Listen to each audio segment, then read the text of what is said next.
সংবিধানে ৭১-এর সাথে ২৪-এর অভ্যুত্থানকে এক কাতারে রাখার যে সুপারিশ করেছে ঐক্যমত্য কমিশন, বিএনপি তার বিরোধিতা করেছে বলে জানিয়েছেন দলের স্থায়ী কমিটির সদস্য সালাউদ্দিন আহমেদ।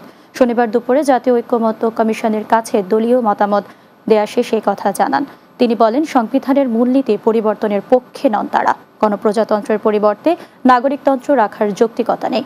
গণতন্ত্র চরিত্র হারিয়েছে, তাই সংবিধান সংশোধন দরকার বলেও জানান তিনি। তবে গণপরিষদ ভোটের প্রয়োজনীয়তা দেখছে না বিএনপি। প্রশাসনের যে সমস্ত প্রস্তাবগুলো আমরা পেয়েছি প্রশাসন সংস্কার কমিশন থেকে, বিস্তারিত আলাপ আলোচনার মধ্য দিয়ে সেগুলো একটা জায়গায় আসা যাবে। আমরা মনে করি তার মধ্য দিয়ে এখানে প্রশাসনে রাজনীতিকরণ হওয়ার সম্ভাবনা আছে, সেজন্য আমরা এটা দ্বিমত পোষণ করছি।